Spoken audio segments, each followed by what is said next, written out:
기도 예배 나오신 여러분을 환영합니다. 함께 찬양 드리시겠습니다. 찬송가 88장,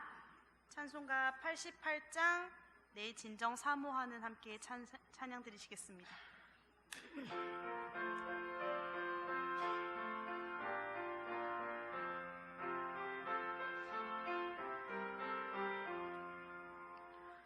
내 진정 사모하는 친구가 되시는 구주 예수님은 아름다워라. 산 밑에 백합하여 빛나는 새벽별 주님 향원할 길 아주 없도다. 내 맘이 아플 적에 큰 위로 되시며 나 외로울 때 좋은 친구라. 주는 저 산 밑에 백합 빛나는 새벽별 이 땅 위에 비길 것이 없도다. 내 맘의 모든 염려 이 세상 고락도 주님 항상 같이 하여 주시고 시험을 당할 때에 악마의 기교를 즉시 물리치사 나를 지키니 온 세상 날 버려도 주 예수 안 버려 나까지 나를 돌아보시니 주는 저 산 밑에 백합 빛나는 새벽별 이 땅 위에 비길 것이 없도다.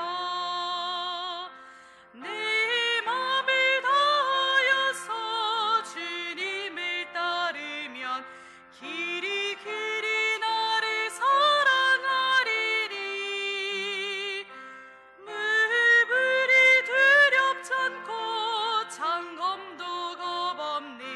주는 높은 산성 내 방패시라.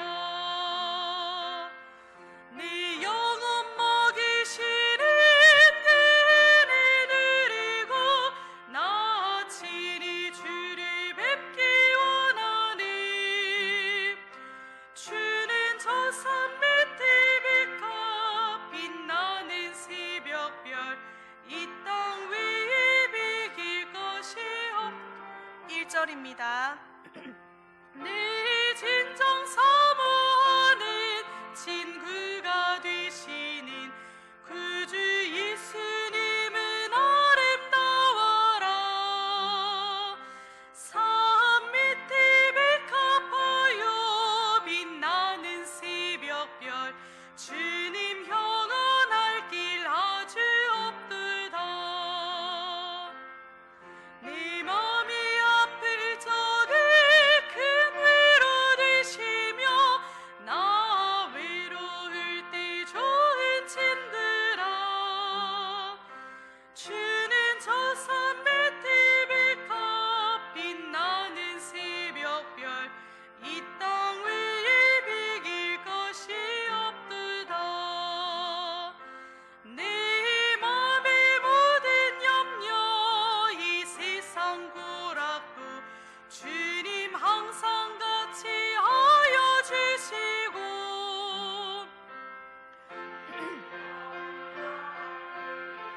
악마의 기교를 즉시 물리치사 나를 지키니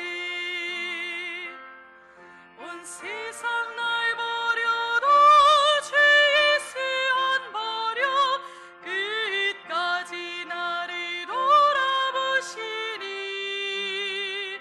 주는 저 산 밑에 백합 빛나는 새벽별 이 땅 위에 비길 것이 없도다.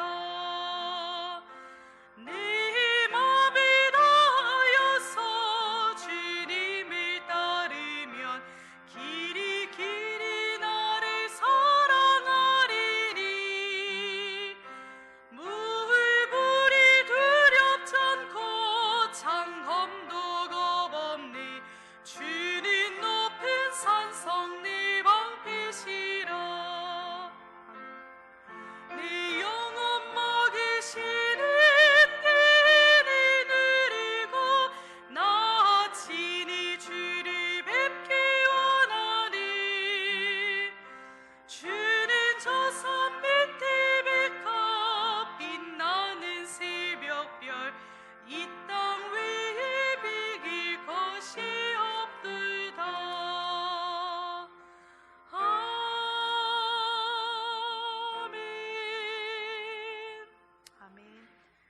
다음은 87장입니다. 바로 앞 87장 내 주님 입으신 그 옷은 함께 찬양 드리시겠습니다.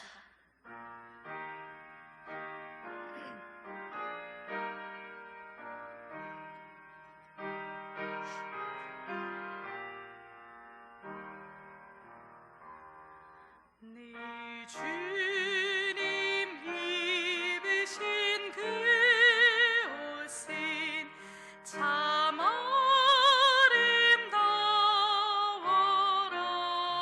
아름다워라. 그 향기 내 맘에 사무쳐 내 기쁨 되돌다. 시온 성보다도 더 찬란한 저 천성 떠나서 이 세상 오신 예수님 참 내 구세주. 내 주는 쓰라린 고통을 다 견디셨도다. 주 지신 십자가 대할 때 나 눈물 흘리네. 시온 성보다도 찬란한 저 천성 떠나서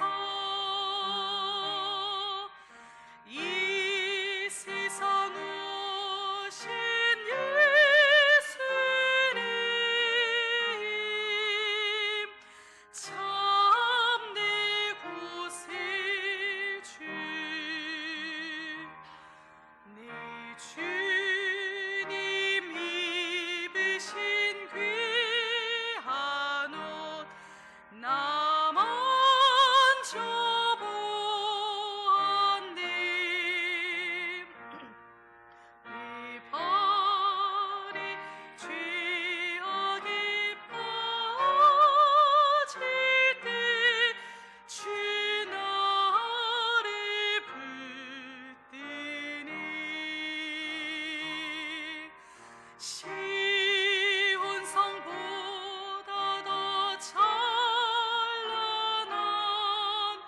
저 천성 떠나서 이 세상 오신 예수님 참 내 구세주. 내 주님 영광의 옷 입고 문 열어주실 때 나 주님 나라에 들어가 영원히 살겠네. 시온 성보다 더 찬란한 저 천성 떠나서 이 세상 오신 예수님 참 내 구세주. 3절입니다. 내 주님 입으신 귀한 옷 나 만져보았네. 내 발이 죄악에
예수님 참 내 구세주.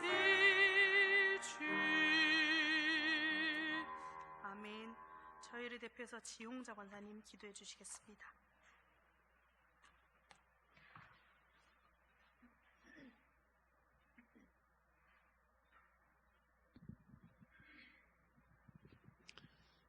사랑과 은혜가 충만하신 아버지 하나님 감사합니다. 이 저녁도 주님의 몸된 존전에 나와 예배할 수 있게 하시고 주님 우리의 찬양을 받으시고 기도를 들으시며 영광을 받아 주옵소서. 주님 피로 값주고 사신 우리 은양제일교회가 이 지역에서 빛이 되며 구원의 방주 역할을 잘 감당하여 죽어가는 저 영혼들을 살리게 하옵소서. 우리가 주의 이름으로 작은 섬김을 할 때에도 주님께서 함께 하시사 복음이 전해지게 하여 주옵소서. 우리 교회가 섬기는 해외 선교지에도 많은 영혼을 구원케 하옵소서. 사역하시는 선교사님들의 영육을 강건케 하시고 성령이 충만하여 주님의 기쁨이 되게 하여 주옵소서. 주님, 육신이 약한 자, 영적인 시험을 당한 자, 여러 가지 근심 걱정에 눌려 하나님의 자녀들이 이 대림절에 구원을 베푸시고 전능하신 하나님을 바라보게 하시며 기쁨을 회복하여 감사가 넘치게 주님 도와주시옵소서. 아버지, 몸된 제단의 각 지체들 어떤 자리에 있든지 기도함으로 사명 잘 감당하게 하시고 주님 뜻대로 살아갈 수 있도록 도와주옵소서. 그리하여 아름답고 행복한 공동체로 살아가게 하옵소서. 주님, 교회 학교가 연약합니다. 지켜주옵소서.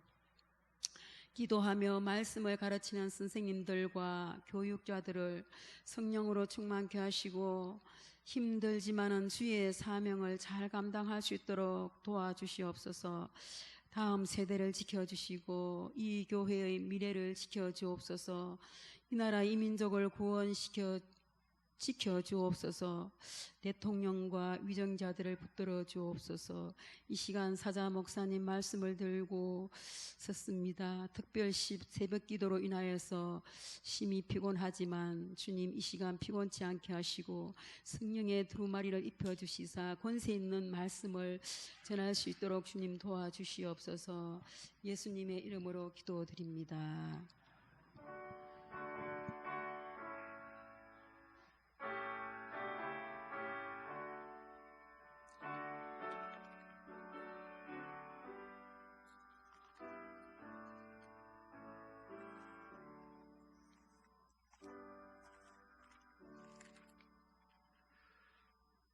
하나님의 말씀은 야고보서 5장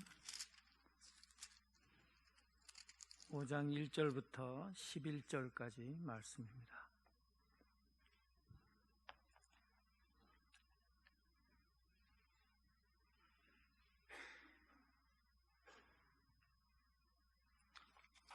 야고보서 5장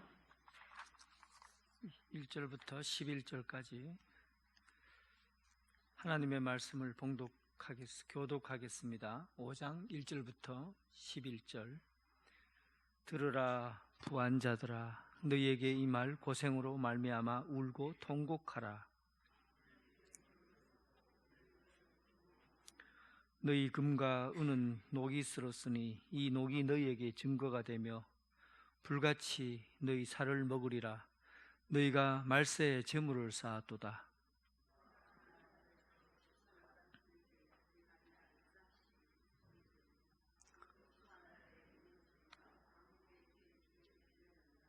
너희가 땅에서 사치하고 방종하여 사르구의 날에 너희 마음을 살찌게 하였도다.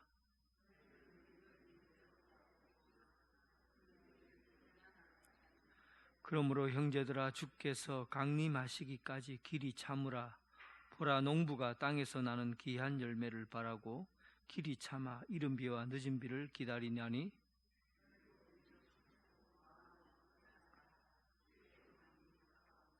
형제들아, 서로 원망하지 말라. 그리하여야 심판을 면하리라. 보라, 심판주가 문 밖에서 계시느니라.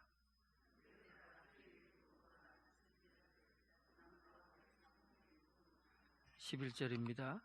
보라, 인내하는 자를 우리가 복되다 하나니 너희가 욥의 인내를 들었고 주께서 주신 결말을 보았거니와 주는 가장 자비하시고 긍휼히 여기는 이시라. 아멘. 초기 기독교 사회를 연구하는 학자들이 요즘 기독교 세계에 관한 새로운 입장을 발표했어요. 그러니까 지금부터 2000년 전에 로마가 다스리는 그때 당시의 사회적인 상황이, 그때 당시에 교회는 가난한 사람들의, 대부분 노예나 가난한 사람들이 교회의 중심이었고 대부분 가난하고 노예들로 구성이 되었다. 이런 논리를 사실은 펴왔습니다. 많은 학자들이 거기에 동의를 했어요.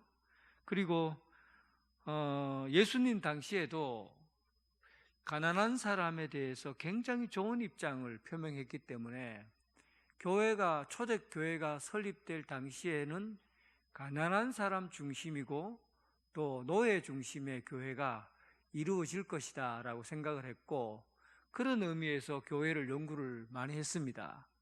그런데 최근 들어서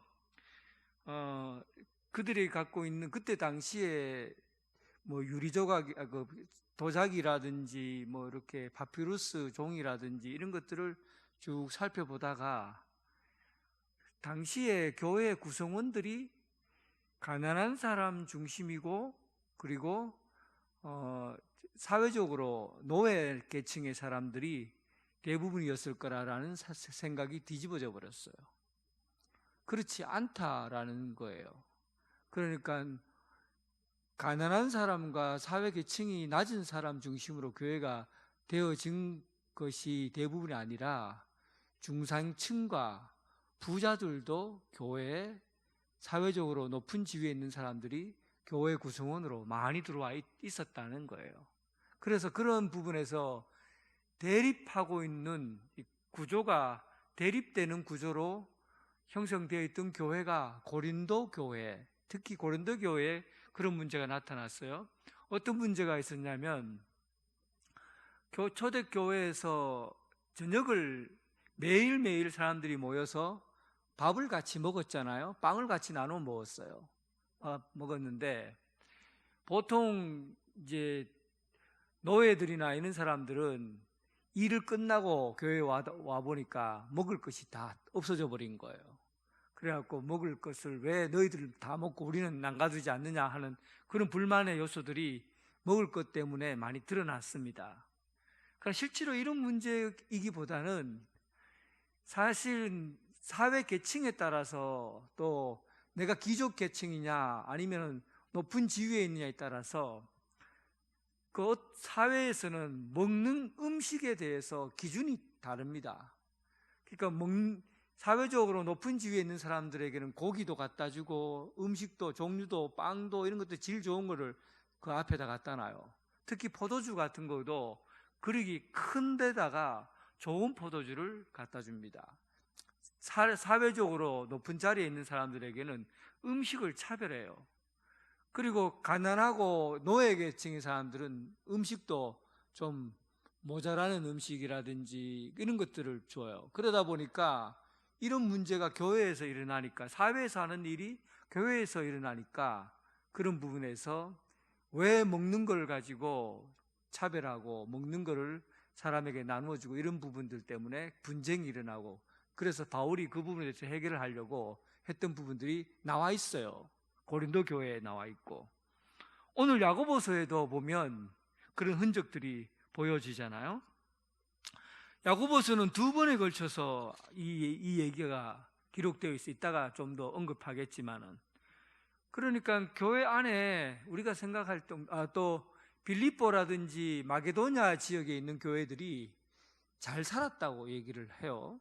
마게도냐, 그러니까 빌립보, 유럽의 초입에 있는 교회들은 그때 당시에 여러분들이 잘 아는 여성 사역자들이 자색 옷감 장수 루디아라는 사람, 이런 사람들은 굉장히 잘 사는 사람들이거든요. 자색 옷감 장수를 하니까. 그런데 그리고 이제 고린도 교회의 브리스길라와 아굴라 부부 같은 경우도 로마에서 추방당했는데도 불구하고 AD 40년에 로마에서 추방돼서 고린도로 내려오잖아요. 그런데도 거기서도 집을 여러 채를 가지고 교회로 사용할 정도로 그가 재력이 있었단 말이에요. 그러니까 상당히 기독교인들 중에서도 재력을 가진 사람들이 교회 안에 있었어요. 그러니까 우리가 생각할 때 초대교회가 가난한 사람들, 그 종 중심으로 구조되어 있다가 부자가 한두 명 와서 그것 때문에 분쟁이 되고 이런 문제가 아니었고, 실질적으로 교회 안에는 가난한 사람도 있고 중산층도 있고 부유한 사람도 있고 이렇게 다양하게 구조를 가지고 있었다고 말하고, 실질적으로 조금 이제 도시에서 좀 멀리 떨어진 곳에서는 그런 위에 사람들이 편파적으로 있을 수 있지만 대체적으로 골고루 그렇게 교회가 형성되어 있었다, 그렇게 봅니다. 이 최근에 나온 자료예요. 그러니까 이런 부분에서 그 야고보서는 조금 그 부분에서 조금 직설적으로, 야고보 사도는 다른 사도 바울보다도 굉장히 직설적으로 얘기하는 그런 편입니다.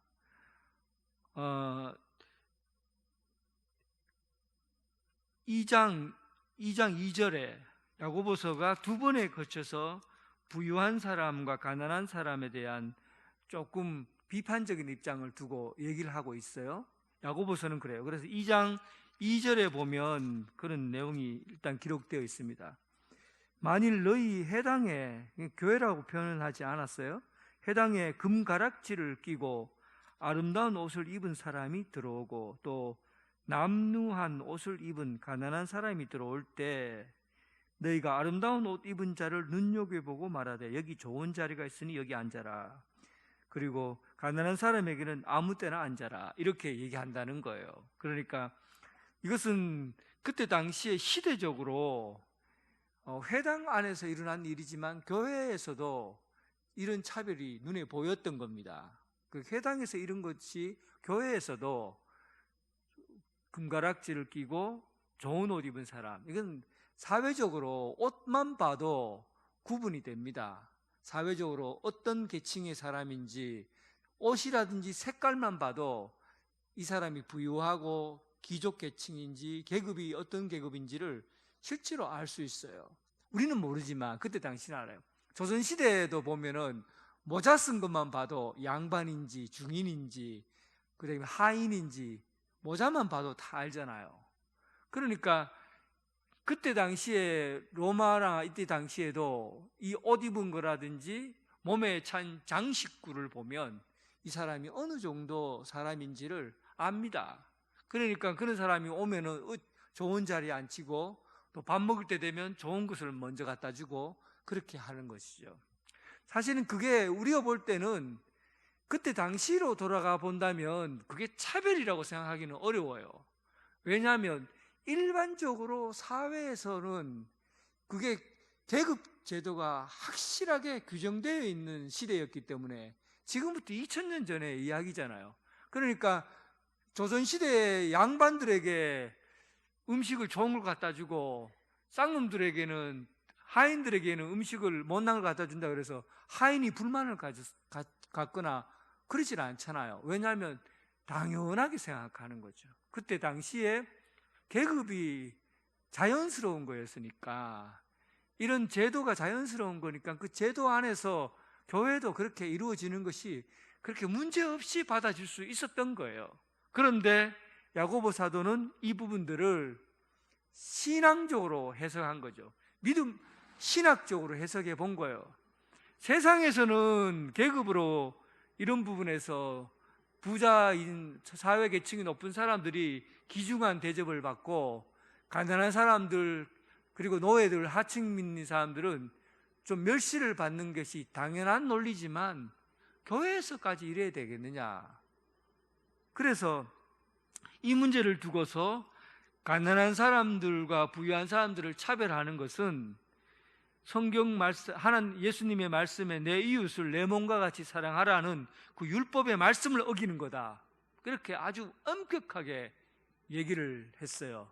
그때 당시에 다뤘던 얘기는 지난 야고보서 2장 할 때 제가 말씀을 드렸습니다. 그러니까 이것은 예수님께서 우리에게 말씀하신 내 이웃을 내 몸과 같이 사랑하라는 말에 위법이 되고 그 법을 어기는 것이 되고, 사랑하는 자는 섬기는 자이고 또 높아지는 자가 아니고 낮아지는 자라는 것을 명명하게 밝혔습니다. 그리고 5장에 들어서 또 한 번 반복해서 이 얘기를 해요. 부유한 자에 대해서.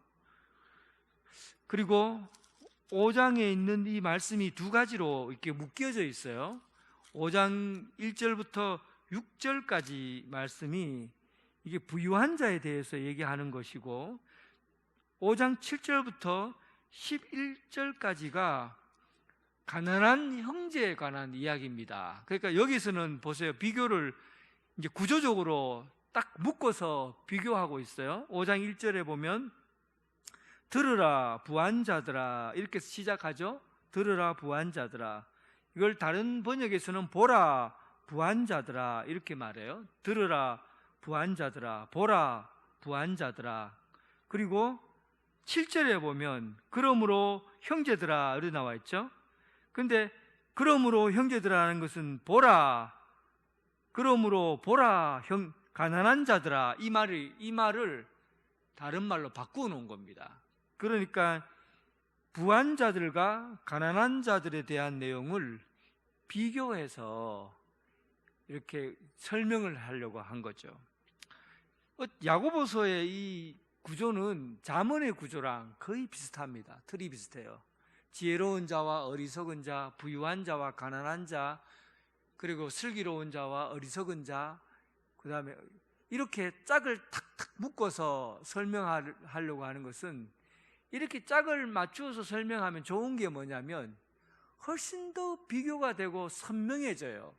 의미가 선명해져요. 예를 들면 까만색과 흰색이 이렇게 같이 있으면 흰색이 선명해지는 거죠. 까만색이 있기 때문에 그래요. 흰색과 흰색이 있으면 흰색이 선명해지질 않잖아요. 그런데 까만색과 흰색이 있으면 이 흰색이 선명해지고 까만색이 선명해져요.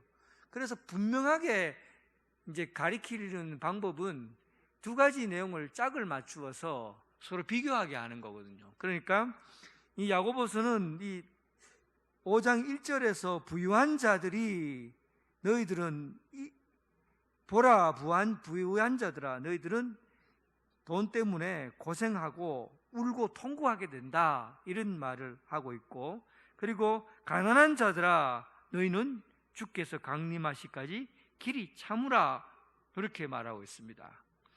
부유한 자들은 뭔가 모르게 재앙이 임할 것 같은, 그래서 너 이 부유함으로 인해서 울고 통곡하게 될 거다.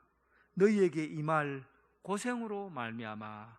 여기서 너희에게 임할 고생이라는 것은 비참한 현실을 두고 얘기해요. 비참한 현실. 부유한데 왜 비참해지지? 이 말이 안 되잖아요.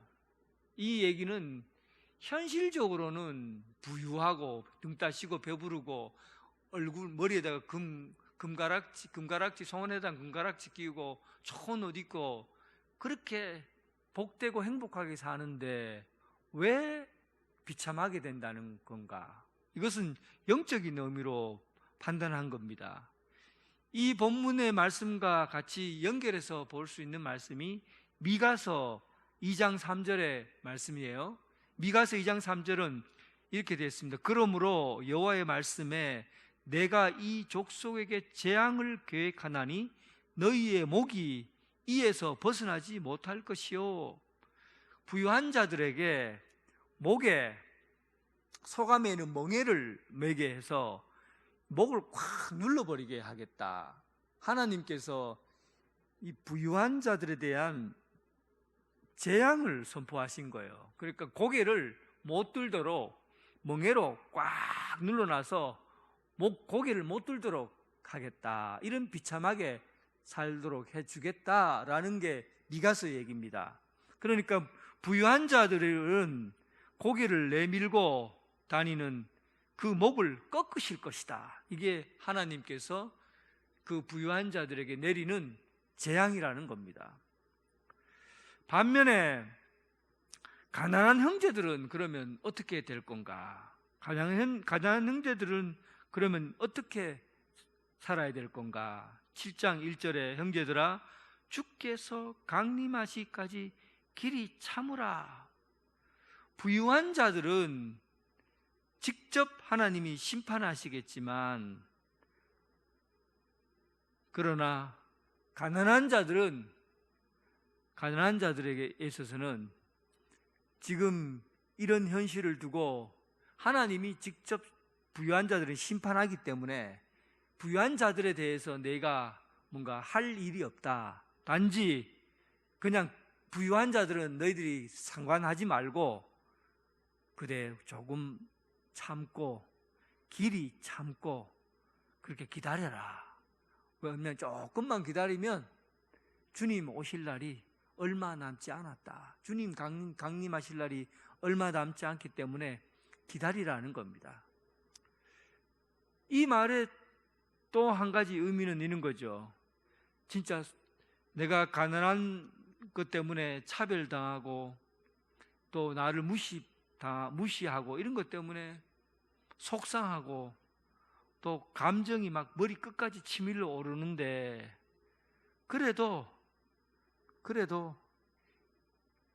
지금 네가 당하고 있는 이런 것들 때문에 인내하고 참는 게 아니라 네가 속상하고 화가 나서 네 감정을 조절하려고 감정을 조절하는 것으로 참는 것이 아니라 주님 오시는 그날이 좋은 날이기 때문에 그 좋은 날에 대한 기대와 소망을 가지고 기다리다. 이 가난한 사람의 기다림은 내가 불만이 있고 불평하는 게 있고 뭐 화가 나고 이렇기 때문에 감정을 조절하는 얘기가 아니에요. 그렇게 참으라는 얘기가 아니고 아예 그 일은 싹 잊어버리고 주님 지금 네가 살기 어렵고 힘드냐? 주님 오실 날을 생각하면서 그 날을 기다려라. 주님 오실 날이 나쁜 날이 아니라는 거죠. 마치 군대 생활하는 사람들이 이제 곧 제대하면 세상으로 돌아간다 하는 그 제대 날을 앞둔 사람처럼 그 날을 기대하는 거죠. 또 감옥에 갇혀 있는 사람이 이제 감옥 생활을 끝내고 이제 집으로 돌아갈 그날, 이 감옥 생활을 끝내고 집으로 돌아갈 그 날이 되면 내가 따뜻한 밥 먹고 가정에서 이제는 행복한 생활을 할 수 있겠지. 그 날을 기대하고 참으라는 거죠. 어린아이들이 소풍 날을 기대하면서 이제 소풍이 얼마 남지 않았다. 그 좋은 날이 올 거다 라고 생각하면서 하루 이틀 3일을 참고 기다리라는 겁니다. 오늘 이 가난한 사람들이 가지는 인내, 기다림은 바로 지금 있는 부유한 사람에 대한 불평과 원망과 감정을 죽이고 거기에 대해서 참고 기다리는 게 아니라 우리가 하나님 나라에 가서 장차 올 좋은 나라에 가서 그 나라에서 귀한 열매를 먹게 되는 그날이 오게 될 텐데 그날을 준비하고 인내하고 참으라는 겁니다. 오늘 본문에 보면 이렇게 기록되어 있어요. 7절에 그래 길이 참으라 보라 농부가 땅에서 나는 귀한 열매를 바라고 길이 참아 이른 비와 늦은 비를 기다리라니. 그러니까 농부가 추수할 때 거둬들이는 그 귀한 열매가 이른 비와 늦은 비를 맞으면서 귀한 열매를 먹는 것처럼, 그래서 우리가 이른 비와 늦은 비를 기다리는 것 같이 우리가 장차 주님의 나라에 들어가게 될 때 하나님이 주시는 의의 열매를 먹게 될 텐데 그 의의 열매를 풍성하게 내리시는 그날을 위해서 참고 기다리라는 겁니다.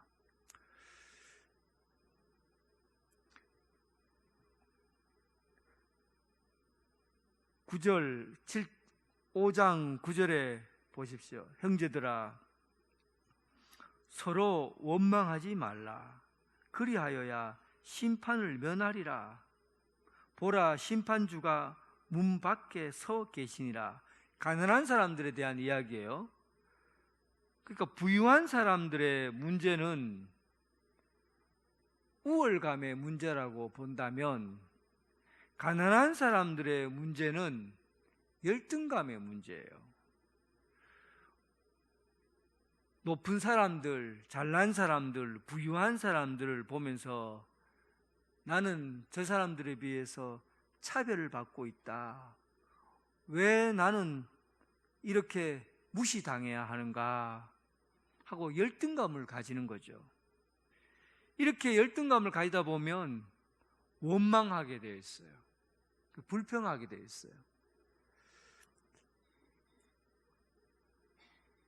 교회가 자기 자신에 대해서 너는 왜 이렇게 사람이 못났냐 그렇게 얘기하는 것 같고, 목사님이 자기 자신을 잘 봐주지 않는 것 같고, 사람들이 자기를 좀 피해 다닌 것 같고, 그래서 자기 자신에 대해서 자꾸만 열등감을 갖게 되는 거예요. 그리고는 사람들이나 교회나 이런 것에 대해서 불평하게 되고 원망을 품게 되는 거죠. 그래서 가난한 사람들에게 있어서 부유한 사람들에 대해서 상대적으로 내가 다른 사람보다 못하다 생각하고, 또 다른 사람들이 나를 못났다고 보고 자기 자신을 무시한다고 생각하니까 이제 그 마음에 원망과 불평이 자꾸 일어나는 겁니다.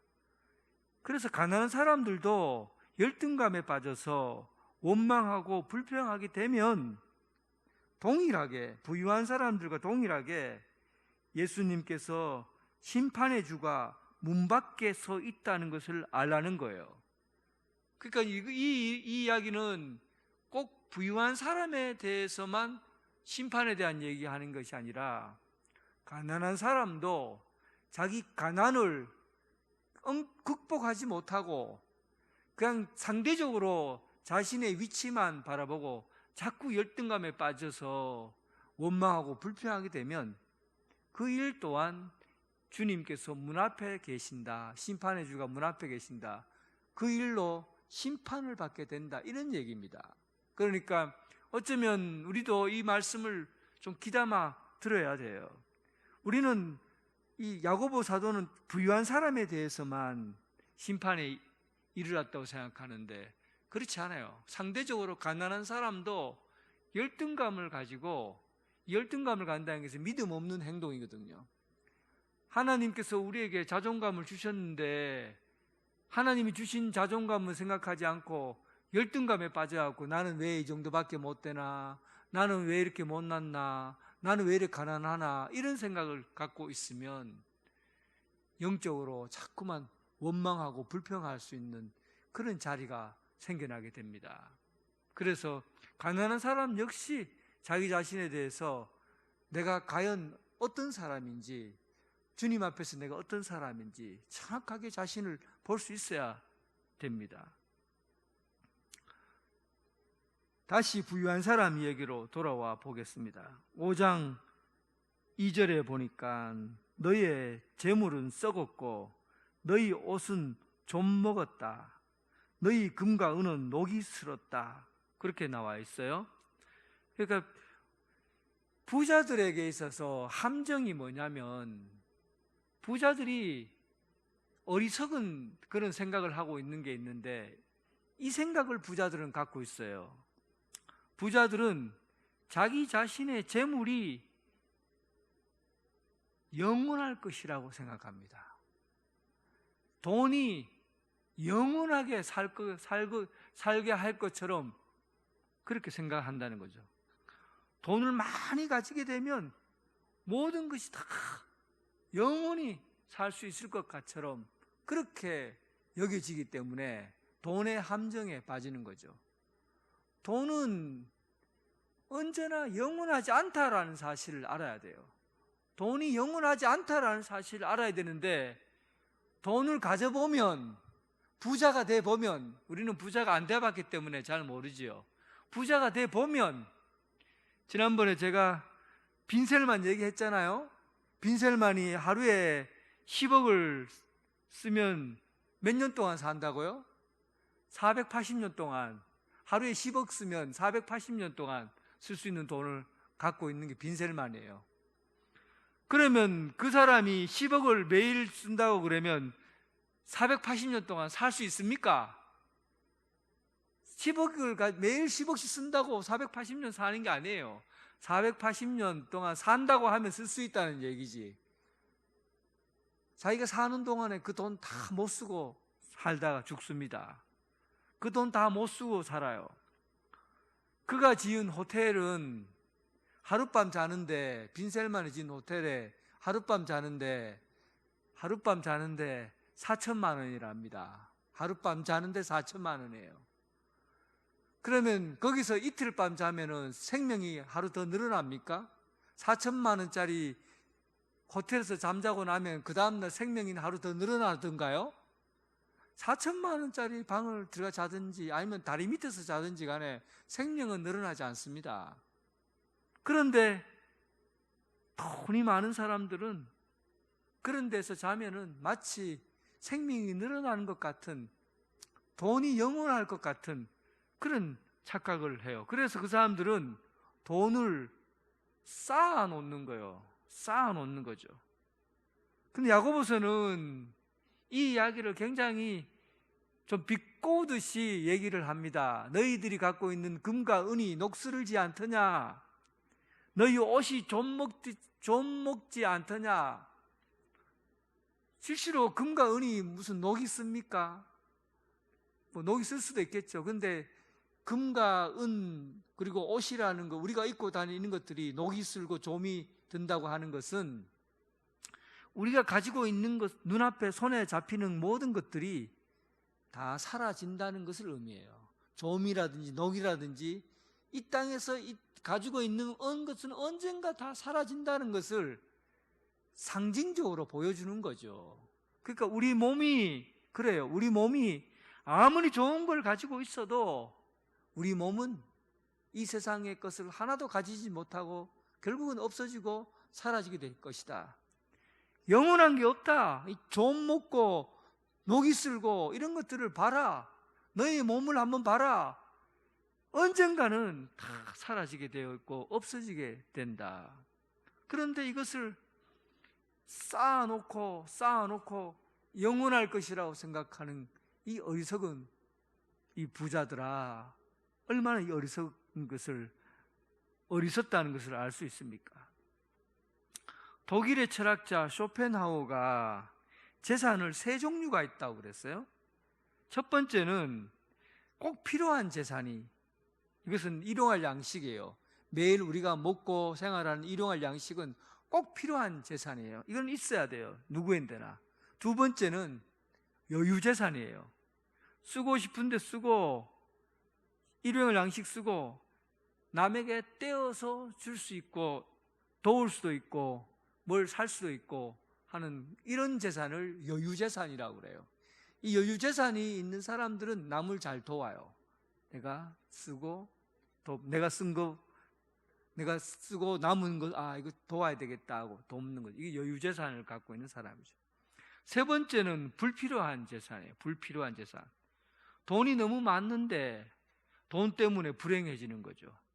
돈 때문에 근심이 많고 또 돈 때문에 싸우고 명예를 잃어버리고, 이런 돈은 불필요한, 돈이 있어서 망하는 거죠.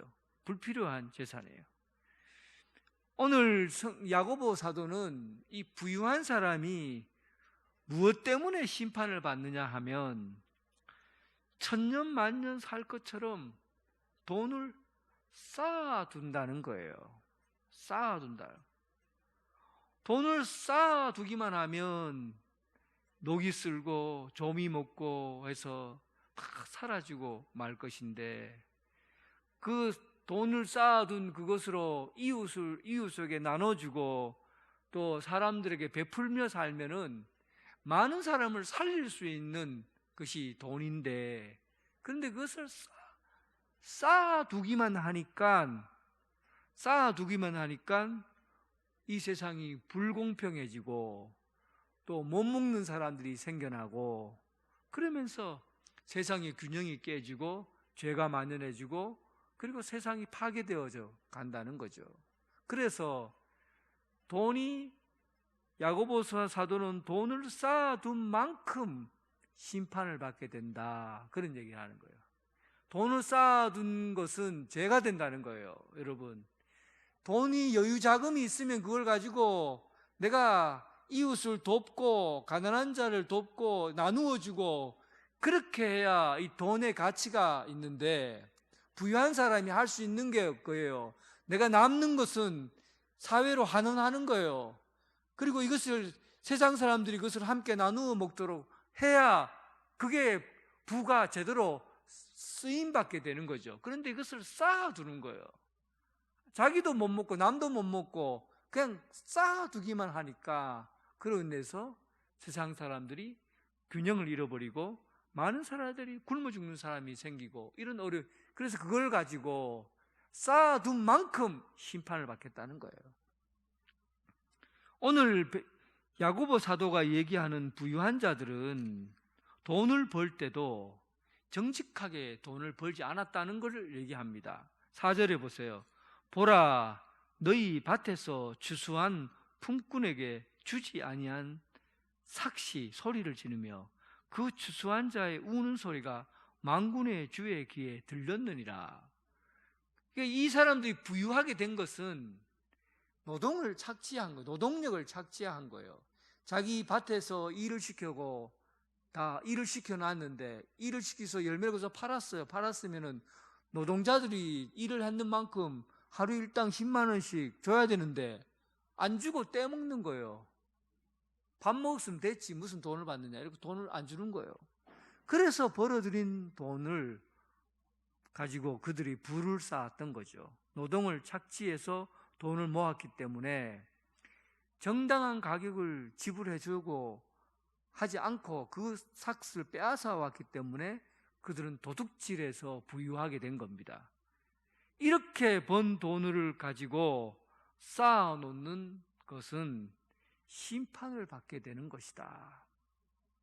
그리고 이 돈을 가진 사람들은 5절에 너희가 땅에서 사치하고 방종하여 사륙의 날에 너희 마음을 살찌게 하였도다.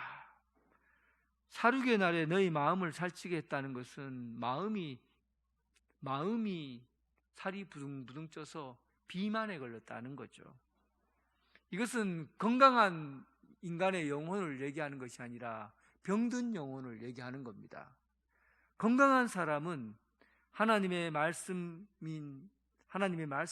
먹어서 마음의 양식이 되는 사람들은 마음이 건강한 사람인데, 사치하고 방종해서 영혼이 비만에 걸린 사람들, 이런 사람들이 부유한 사람이라는 거죠. 사치라는 것은 자기 것을 과시하려는 욕구예요. 자기가 가지고 있는 재산을, 그리고 자기가 가지고 있는 이 몸에 있는 것들은, 머리에 있는 것들, 목에 달고 다니는 것들, 모든 이런 것들을 다 사치품, 이런 것들을 자랑하고자 하는 것, 이것이 부유함을 자랑하는 거죠. 사치하고. 방종이라는 것은 돈이면 모든 것을 다 자기 마음대로 할 수 있다고 생각하는 거죠. 그래서 돈을 내가 낸 만큼 내가 인정을 받아야 되고 권리를 주장할 수 있어야 된다고 생각합니다. 세상은 사실은 이런 부분은 방종이라 할 수 없어요. 자기가 돈을 많이 내고 투자한 만큼 세상은 인정받지요. 자기가 돈을 많이 내면 내가 지분이 많이 생기니까 그 사람이 돈을 많이 낸 만큼 인정받는 거예요, 세상적으로 볼 때는. 그러나 교회는 그렇지 않아요. 교회에서 헌금 많이 한 사람이라고 인정받습니까?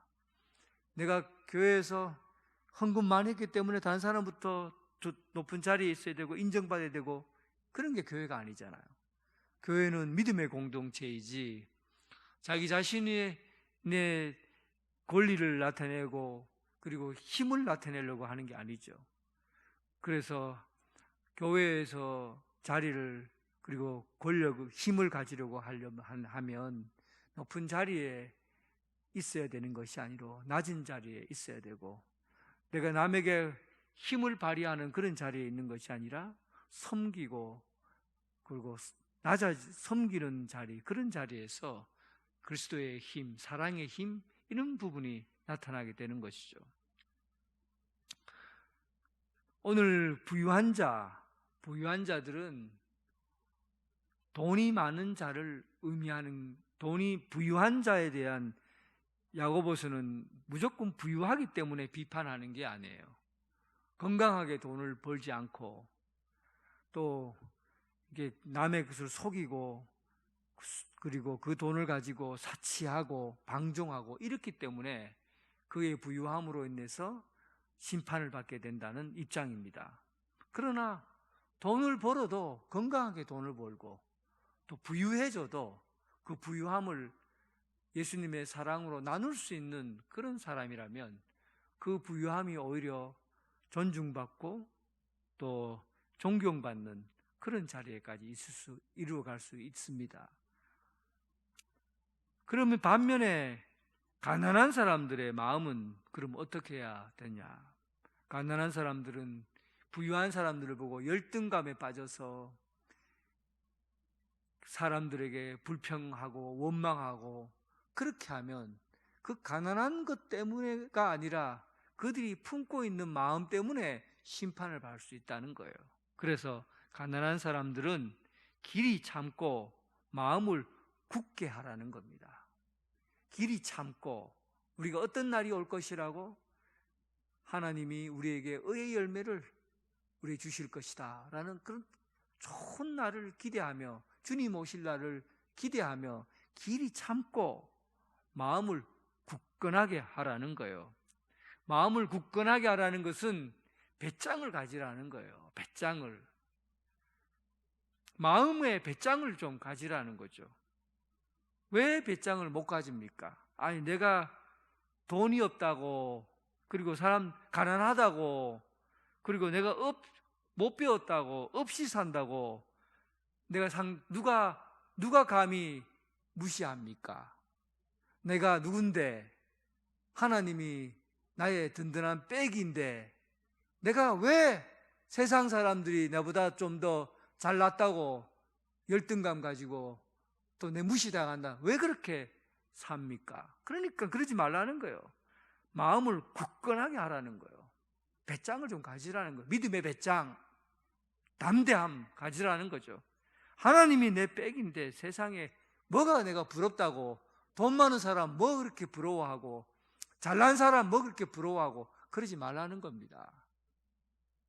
하나님이 나의 백이시니 내가 무엇을 두려워하리요? 여러분 믿음을 굳건하게 가지시고 단호하고 결단력 있는 믿음 가지시길 주님의 이름으로 축원합니다. 우리 함께 기도하겠습니다. 하나님 우리 이웃을 사랑하기를 내 몸과 같이 사랑하게 하옵소서. 특별히 차별하거나 비교하지 않게 하여 주옵소서. 하나님 영적으로 교만하거나 거만하지 않게 해주셔서 주님 오실 날까지 인내하며 기다리게 하여 주옵소서. 세 번째, 성도들끼리 원망하거나 불평하지 않게 해주시고 서로 이해하고 협력하는 성도들 되게 해주시옵소서. 건강한 부자가 되게 해주셔서 많이 베풀고 나눌 수 있는 삶을 살게 해달라고 기도합시다. 그리고 믿음을 굳건하고 담대하게 가지게 해주셔서 배짱 있는 믿음을 갖게 해 주옵소서. 그리고 특별 새벽 기도 가운데 오묘한 하나님의 말씀을 깨닫게 하시고 구역마다 하나님의 은혜가 풍성해지게 해달라고 우리 이렇게 함께 합심해서 기도하겠습니다. 하나님 아버지, 이웃을 내 몸과 같이 사랑하라는 주님의 말씀에 따라서 하나님 부유한 자나 가난한 자나 어떤 처지에 있든지 간에 사랑하는 마음을 가지게 하시고 품게 해주시고 서로 사랑하며 돕고 주님의 사랑 가운데 서로 협력하며 살아가게 하여 주시옵소서. 하나님, 영적으로 교만해지지 않게 해주시고 거만하지 않게 해주시고 하나님보다 더 앞서가거나 하나님보다 더 높아지거나 그런 마음이 아니라 오직 주님 오실 날을 기다리면서 인내하며 참게 하여 주시옵소서. 아버지 하나님, 아버지께서 우리에게 주신 그 영적인 재산과 삶의 풍요로움, 이 모든 것들이 하나님을 위해서 사용되게 하시고 하나님께서 우리에게 주신 그 은혜를 베풀며 나누며 살게 하여 주옵소서. 주님 오실 날까지 기다리며 인내하며 참고 주님이 오실 날 그날이 오기까지 주님 앞에 온전히 드리는 헌신된 삶을 살게 하여 주옵소서.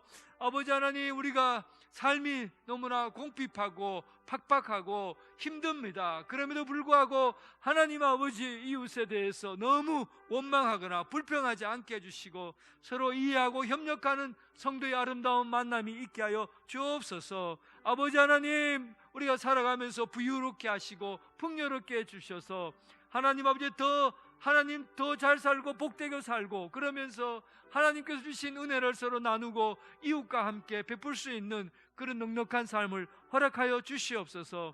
아버지 하나님, 오늘 우리가 사는 이곳에 하나님께서 우리에게 주신 그 사명과 그리고 주님 주신 그 복을 온전히 나눌 수 있는 그런 은혜 가운데 살게 하여 주옵시고, 특별히 우리가 특별 새벽 기도를 통해서 주시는 하나님의 말씀을 깊이 있게 깨닫게 해주시고 마음 깊은 곳에서 우러나오는 하나님의 생명수 같은 말씀을 듣고 우리의 삶이 변화되고 마음의 삶의 자리가 확고하게 변화되는 역사가 있게 하여 주옵소서. 아버지 하나님, 구역마다 하나님의 은혜 가운데 풍성해지게 하시고 날마다 하나님의 풍성한 은혜가 충만하게 하여 주옵소서. 믿음의 발걸음 걷게 하시고 온전히 하나님의 사랑 가운데 나은 발걸음을 내딛게 하여 주옵소서. 아버지 하나님, 우리가 주님께서 주신 그 모임 가운데 하나님의 사랑과 은혜가 있게 해주셔서 서로 협력하고 나누고 돕고 아름다운 만남이 이루어지는 그런 모임으로 자라게 하여 주옵소서. 아버지, 오늘 우리 가운데 함께 해주시고 역사하여 주시고 주님의 뜻이 이 땅 가운데 이루어지게 하여 주옵소서. 하나님 아버지, 우리가 사는 이 땅 가운데에서는 많은 사람들이 함께 공유하며 공동체를 이루고 있습니다. 돈이 많은 사람, 학식이 있는 사람, 또 좋은 직장에 다니는 사람, 또 가진 것이 없고 배우지 못하고 믿음이 약한 사람, 여러 사람들이 함께 교회 안에서 공동체를 이루고 삽니다. 하나님, 누가 더 높으냐, 누가 더 나으냐 키재기하는 성도들이 아니라 서로를 위해서 낮아지고 섬기고 또 아름다운 교제와 만남이 있는 그런 교회 공동체로, 사랑의 공동체로 살아가게 하여 주시옵소서. 영적으로 우리가 교만하거나 거만하지 않게 하시고 주님 오실 날을 기대하고 기다리며 인내하게 하여 주옵소서. 성도들끼리 원망하고 불평하지 않게 하옵시고 서로를 이해하고 협력하는 성도들 되게 하여 주옵소서. 우리가 살면서 어려움에 처해 있을 때 그리고 믿음으로 이겨내게 하시고 삶이 부유하고 풍요롭게 해 주옵소서. 그러므로 하나님, 이웃을 내 몸과 같이 사랑하라는 주님의 말씀을 따라서 나누고 또 나누고 그렇게 살아갈 수 있는 믿음을 허락하여 주옵소서. 특별히 특별 새벽 기도 가운데 오묘한 하나님의 말씀을 깨닫고 듣게 하여 주셔서 우리의 삶이 바뀌고 행동이 바뀌고 삶 가운데 주님의 능력이 나타나게 하여 주옵소서. 구역마다 나와서 특송하고 또 함께 모임을 하고 있습니다. 구역 식구들에게 은혜를 베풀어 주시고 하나님의 풍요로운 그런 넉넉함으로 채워 주시옵소서. 은혜와 평강이 함께하여 주옵소서. 예수님 이름으로 기도드립니다. 아멘.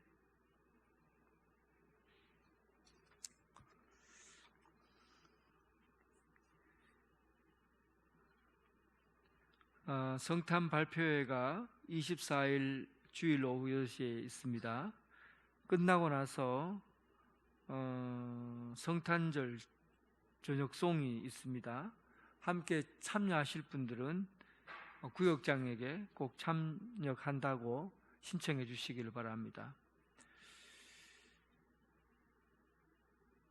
네, 스마트 요람 작업을 위해서 주소나 전화번호 바뀐 분 있으면 반드시 전화번호와 주소를 정확하게 기입해서 전달해 주시기 바랍니다. 그 스마트 요람 작업이 완성되어야 여러분들에게 전화를 해도 요람에 있는 전화번호로 다 발송이 됩니다. 그래서 굉장히 편리하니까 확실히 확인해서 하시고, 사진 바꾸실 분들은 미리 얘기해 주시고, 아니면은 지금 있는 얼굴로 하고 싶다고 하신 분들은 핸드폰으로 목사님 찾아가서 찍으라고 그러세요. 그리고 찍은 걸 보내면 됩니다. 예. 기부금 영수증 확인해 주시기 바랍니다. 예.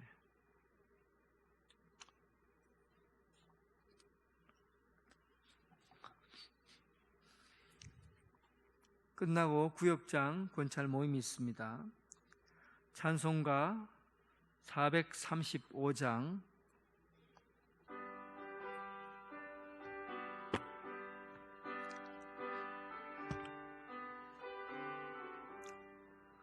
나의 영원하신 기여 생명보다 귀하다.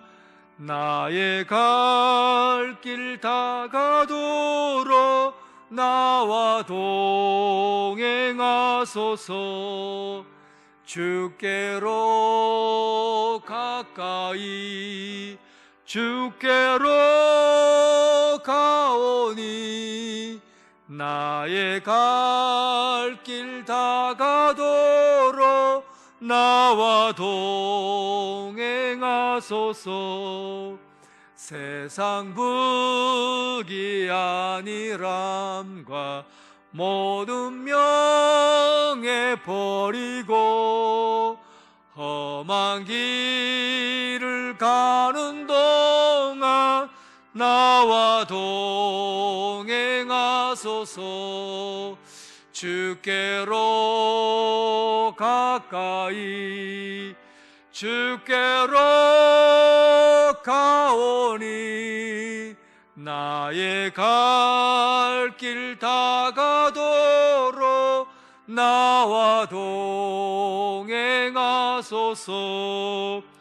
어두운 골짝 지나가며 험한 바다 건너서 천국 문에 이르도록 나와 동행하소서. 주께로 가까이 주께로 가오니 나의 갈 길 다가도록 나와 동행하소서.